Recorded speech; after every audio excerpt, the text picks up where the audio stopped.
Student कैसे हो आप सब। स्वागत है हमारा आपके यूट्यूब चैनल में साइंस मैथ वाला पे। तो अगली वीडियो में हमने पढ़ा था कि भौतिक परिवर्तन और रासायनिक परिवर्तन। चलिए थोड़ा सा रिवाइज कर लेते हैं कि भौतिक परिवर्तन और रासायनिक परिवर्तन कि वे परिवर्तन जिनमें भौतिक गुणों में परिवर्तन हो परंतु रासायनिक गुणों में परिवर्तन ना आए उसे क्या कहते हैं, भौतिक परिवर्तन। और जैसा कि रासायनिक परिवर्तन में कि वे परिवर्तन जिनमें रासायनिक गुणों में परिवर्तन हो परंतु परंतु रासायनिक परिवर्तन के दौरान कुछ नया पदार्थ प्राप्त हो उसे रासायनिक परिवर्तन कहते हैं। और हमने आपको प्रैक्टिकल भी करके बताया था कि पेपर का जलना और पेपर का फटना। तो इसी के साथ आज हम बताने वाले हैं कि समय अभिक्रिया को संतुलित करना। तो इससे मैं पहले आपको एक टर्म बताना चाहता हूं कि जो ये समीकरण अभिक्रिया होती है ना, ये होती क्या है, इसकी डेफिनेशन मैं बताता हूं।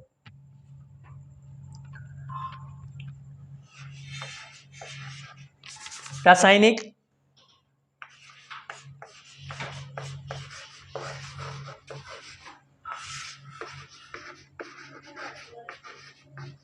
रासायनिक समीकरण।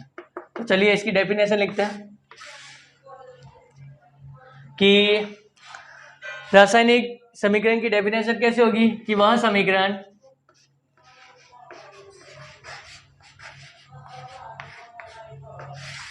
जिसमें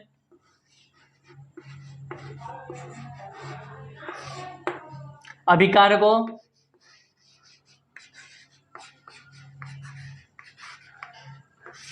तथा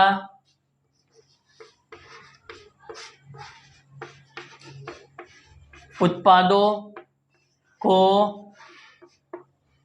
तत्वों के क्रमांकन से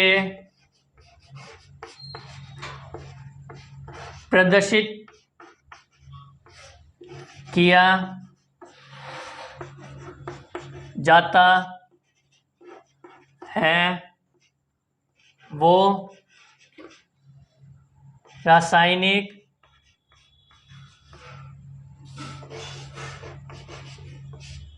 समीकरण कहलाती है। तो जैसा कि आप देख सकते हैं कि हमने इसकी डेफिनेशन लिख चुके हैं कि वह समीकरण जिसमें अभिक्रिया तथा उत्पादों को तत्वों के क्रमांकन से प्रदर्शित किया जाता है वो रासायनिक समीकरण कहलाती है। तो तत्वों के क्रमांकन से तो मतलब क्या कहना चाहता है, इसमें ये कहना चाहता है, मैं आपको पहले एक बात बताना चाहता हूँ। आप कसम खाइए कि आप नेक्स्ट वीडियो में आने से पहले आप 1 से लेकर 30 तक तत्वों के नाम याद करके आएंगे, ठीक है? क्यों? क्योंकि उसके बाद तभी आपको एक टर्म समझ में आने वाली है। तो मैं आपको बताता हूँ कि कैसे। जैसे मान लीजिए कि मैग्नीशियम है, Mg से प्रदर्शित करते हैं और ऑक्सीजन को करते हैं O2 से प्रदर्शित। तो चलिए इसका मैं बताता हूं आपको।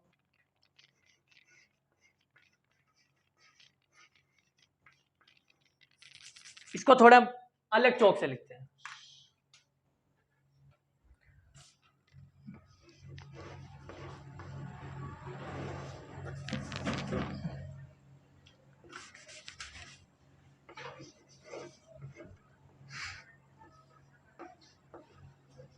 मैग्नीशियम प्लस ऑक्सीजन से अभिक्रिया करेंगे तो ये अपना उत्पाद में इधर लिख रहा हूं,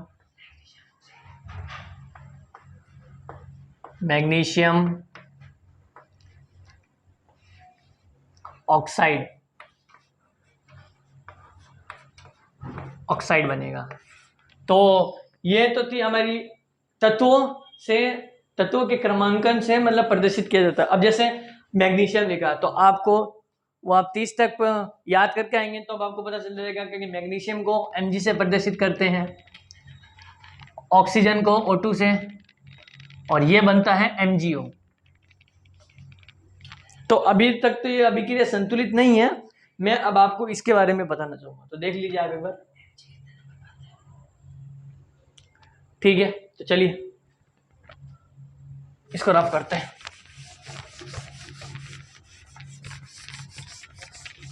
इसके बाद टर्म आती है कि संतुलित समीकरण। तो संतुलित लिख देते हैं अपन। देखिए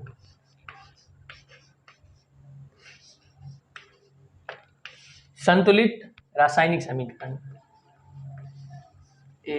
संतुलित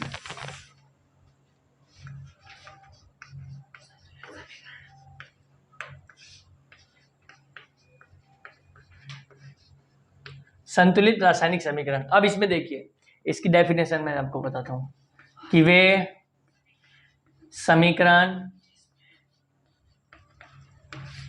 जिसमें अभिकारकों का द्रव्यमान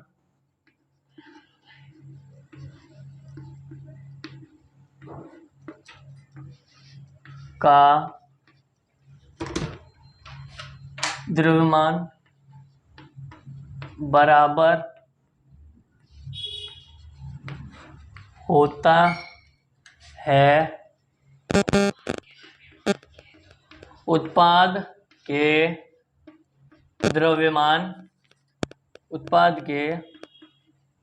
द्रव्यमान के, तो उसे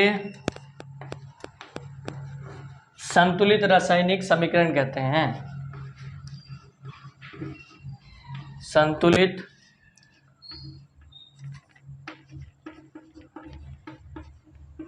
रासायनिक समीकरण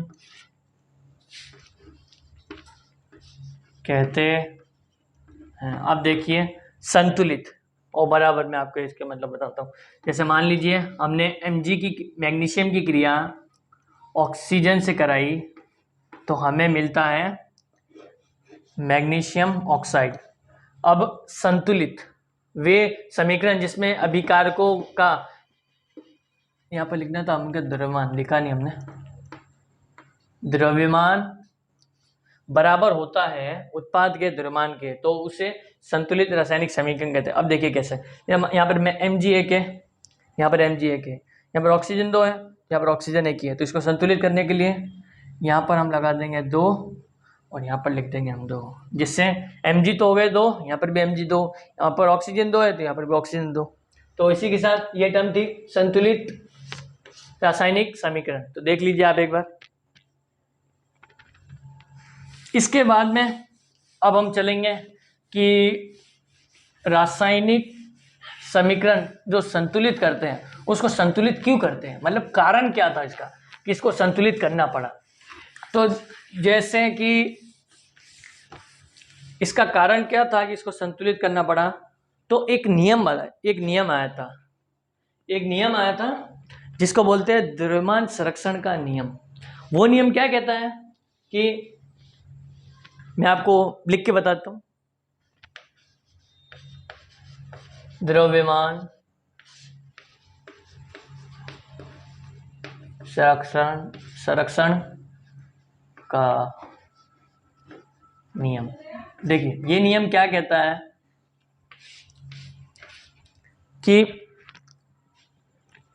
कि ना तो किसी भी समीकरण में किसी भी रासायनिक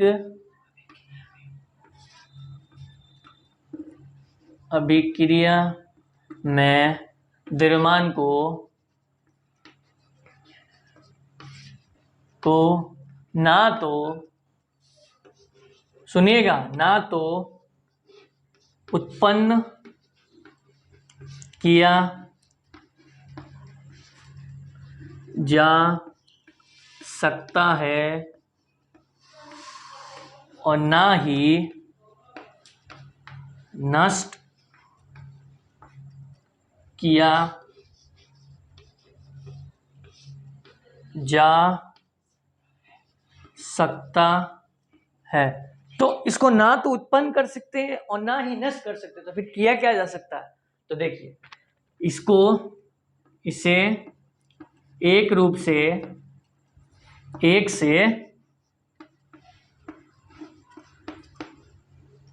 दूसरे रूप में परिवर्तित कर सकते हैं। ये था हमारा द्रव्यमान संरक्षण का नियम। अब देखिए उसमें कैसे पालना करेगा। जैसे मान लीजिए कि हमने मैग्नीशियम की क्रिया ऑक्सीजन से करवाई तो हमें मैग्नीशियम ऑक्साइड मिली। तो इसमें क्या कहता है कि यहाँ पर Mg1 है, यहाँ पर भी Mg1 है, यहाँ पर ऑक्सीजन 2 है पर यहाँ पर ऑक्सीजन 1 है। तो इस नियम के अनुसार ये संतुलित नहीं है और ना ये एक रासायनिक संतुलित अभिक्रिया है। कैसे कि नियम के अनुसार किसी भी रासायनिक अभिक्रिया में द्रव्यमान को ना तो उत्पन्न किया जा सकता है और ना ही नष्ट किया जा सकता। इसे एक से दूसरे रूप में परिवर्तित कर सकते हैं, बस इसको और कुछ नहीं कर सकते। तो ऐसे अब इसको बस एक रूप से दूसरे रूप में परिवर्तित कर सकते हैं और इसको संतुलित करेंगे तो देखिए यहाँ पर हम 2 लिखेंगे और यहाँ पर 2 लिखेंगे, जिससे ये पूरी संतुलित होगी। 2 Mg 2 Mg, O2 2 O2 2। अब O2 आप बीडी मत समझ लेना, ये O2 है, ऑक्सीजन है। चलिए शुरू करते हैं। तो आगे मैं आपको इसके और हाँ एक खास बात बताना मैं चाहूँगा कि इसमें एक टर्म होती है कि अभिकारक का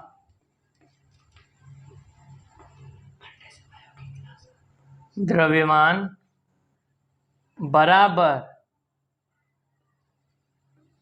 उत्पाद का द्रव्यमान। इसका मतलब क्या है कि जैसे हम मान लीजिए कि आपने Mg1 लिया है और ऑक्सीजन लिया आपने 2 मोल, तो इसमें से MgO2 बनेंगे। जितना यहाँ पर द्रव्यमान होगा उतना का उतना उत्पाद में भी होगा। इधर वाले को कहते हैं अभिकारक। यह बात याद रखिएगा, उल्टे हाथ वाले को कहते हैं अभिकारक और सीधे हाथ वाले को कहते हैं उत्पाद। ऐसे नहीं समझ में आया तो आप एक बार यूं खड़े हो जाइए, देखिए उत्पाद अभिकारक। ठीक है, तो चलिए बस ये थी जो ये मोस्ट इंपॉर्टेंट बात है, इसे आप याद रखिएगा। मैं आपको ये कहना चाहता हूँ बस। चलिए तो इसी के साथ ये वीडियो थी और आगे बढ़ते हैं।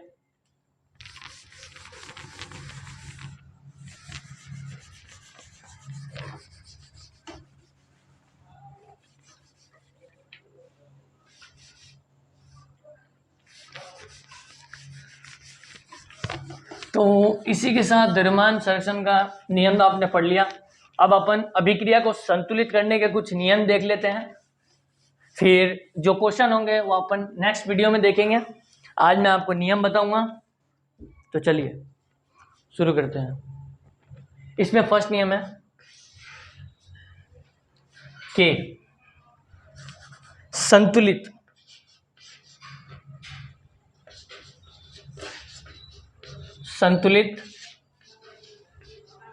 करने के लिए सूत्रों को बॉक्स में बंद करिए। और इससे मैं आपको एक इंपॉर्टेंट बात भी बताना चाहता हूँ, बिल्कुल ब्लू स्टार। देखिए कैसे, ये ब्लू स्टार मैं आपको कहना चाहता हूँ, मैं इसको 5 स्टार बता दूँ। देखिए इसमें ये कहना चाहता है कि संतुलित करने के लिए सूत्रों को बॉक्स में बंद कर दीजिए। मैं आपको एक बात बताना चाहता हूँ कि संतुलित करने से पहले आप किसी भी सूत्रों के साथ छेड़ाछाड़ी नहीं करेंगे, ये आप बाद में ध्यान रखना। देखिए कैसे कि किसी भी सूत्र के साथ छेड़ा छाड़ी नहीं होनी चाहिए। अब देखिए कैसे होगा कि देखिए, मान लीजिए कि हमने मैग्नीशियम O2 के साथ अभिक्रिया करी, तो यहाँ पर मान लीजिए MgO बना।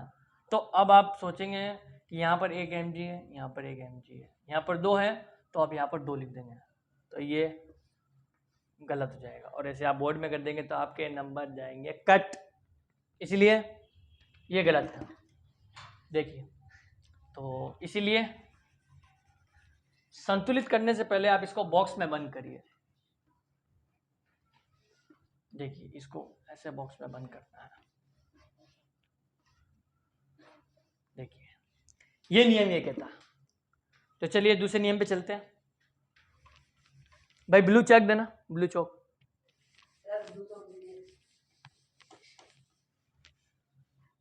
तो सेकंड नियम ये है,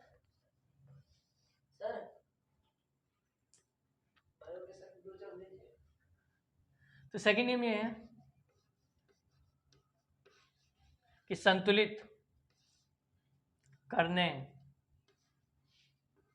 के लिए सूत्रों में उपस्थित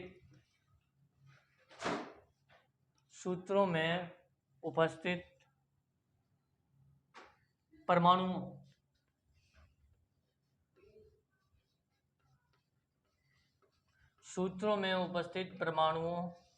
की सूची बनाइए। अब इसमें ये कहना चाहता है कि सूची बनाइए। अब आप बोलेंगे कि ये सूची बनाने से क्या मतलब है, तो मैं आपको ये कहना चाहता हूँ, सूची बनाने से ये मतलब है कि इससे आपको पता चलेगा कि समीकरण में कौन से किस में कम दिखेंगे। देखिए कैसे, मैं बताता हूँ। जैसे मान लीजिए कि Mg प्लस O2 की क्रिया कराएंगे और ये Mg होगा, ठीक है, ये अपनी समीकरण है। अब देखिए, सूची बनाने से मतलब, ये हमने सूची बना ली, यहाँ पर हमारे तत्व है, ये Mg है और ये O है, ये अभिकारक के हैं। अभिकारक में मैंने आपको क्या बोले थे, उल्टे हाथ, उल्टे हाथ।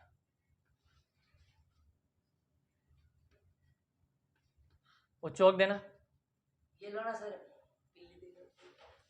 तो ये थे। अब देखिए अभिकारक में उल्टे हाथ में, देखिए उल्टे हाथ में, देखिए इधर ध्यान दीजिए, Mg कितने हैं, Mg 1। उत्पाद में देखिए Mg कितने हैं, सीधे हाथ में देखिए, सीधे हाथ में 1। उल्टे हाथ में देखिए ऑक्सीजन कितने हैं इसमें, 2। अभिकारक में सीधे हाथ में कितने हैं, 1।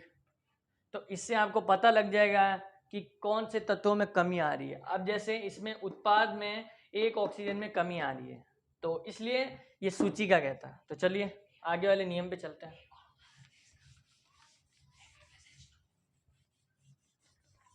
तो चलिए, इसका तीसरा नियम भी बहुत आसान है। देखिए कैसे,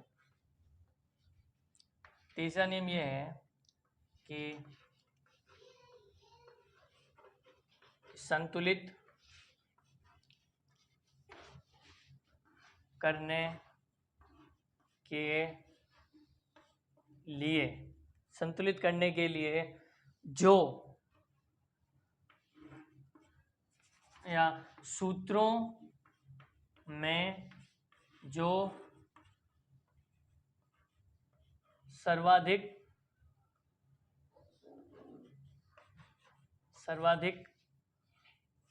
या ज्यादा मात्रा में ले लेते हैं शुद्ध भाषा में, कि सूत्रों में ज्यादा मात्रा में परमाणु उपस्थित हो तो उसे पहले संतुलित करेंगे। अब देखिए इसका मतलब क्या है, इसमें जैसे मान लीजिए कि मैं ऊपर रफ कर रहा हूं,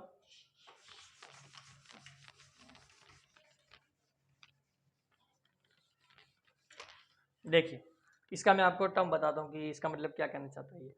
ये कहना चाहता है ये कि जैसे मान लीजिए हमने Mg की क्रिया कराई O2 से, ठीक है, ये बना MgO। तो अब इसमें क्या कह रहा है, संतुलित करने के लिए सूत्रों में ज़्यादा मात्रा में परमाणु उपस्थित हो उसे पहले संतुलित करेंगे। जो सबसे ज़्यादा सर्वाधिक में मात्रा में उपस्थित है, जैसे मान लीजिए यहाँ पर भी, हाँ ये ज़्यादा मात्रा में उपस्थित है, तो देखिए इसको यहाँ से संतुलित करना स्टार्ट करेंगे हम। देखिए यहाँ पर Mg है, कितने हैं, Mg एक, यहाँ पर भी एक है, ठीक है, यहाँ पर O कितने हैं, दो, एक है, तो O इधर कितने हैं, दो, तो क्या करेंगे इधर कि दो हो जावे, अपन इधर दो से इंटू कर देंगे, दो दो, यहाँ पर भी दो, यहाँ पर भी दो, पर यहाँ पर Mg एक है, तो Mg के लिए यहाँ पर हम दो लिख देंगे। यह अभिक्रिया संतुलित होगी, देख लीजिए। चलिए फोर्थ नियम देखते हैं अपन। फोर्थ नियम भी सेम थर्ड नियम के जैसा ही है, उसमें ये है, फोर्थ नियम भी बिल्कुल थर्ड नियम के जैसा ही है कि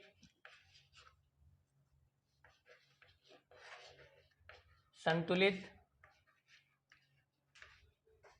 करने के लिए जो सर्वाधिक मात्रा में उपस्थित थे उनको लेना और एक एक करके फिर संतुलित करते रहना।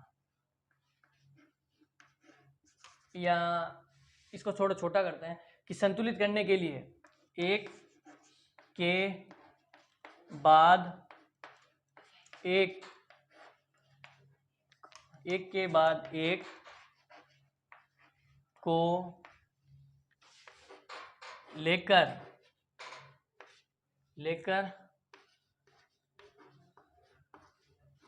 संतुलित करते रहिए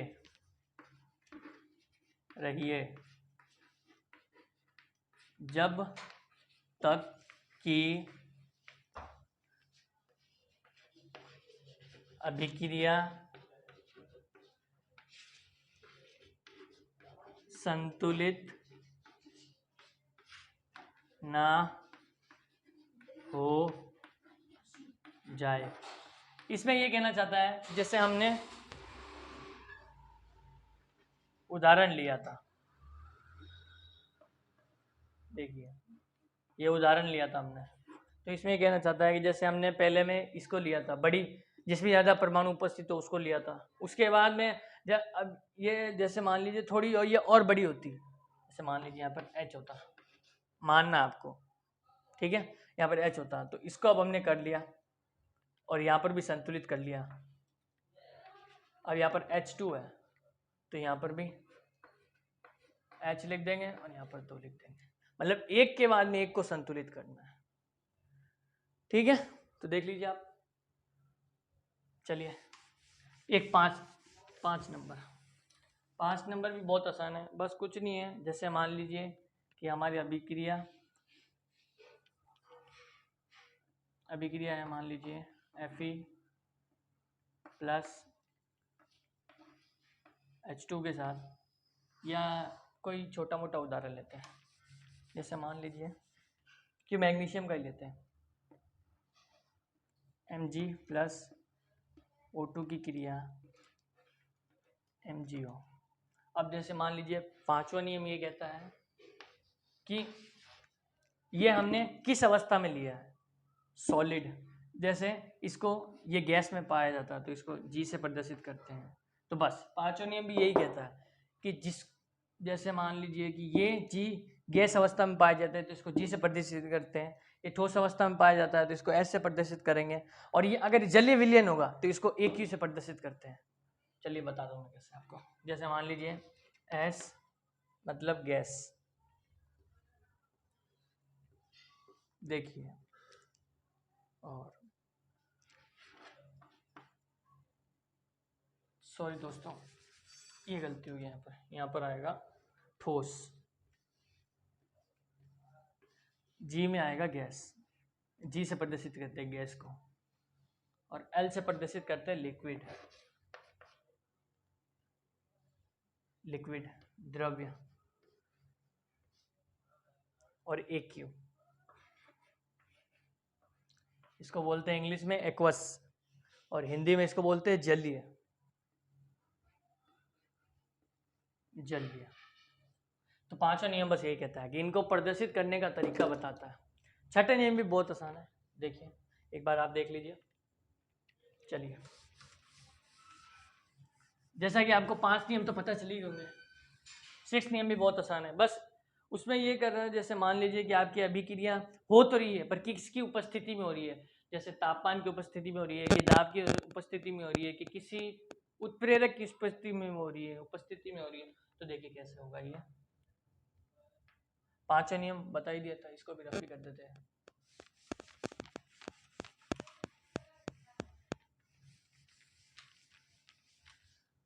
तो 5, 6, छठा नियम।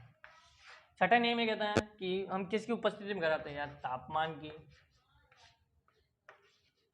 दाब की, या उत्प्रेरक की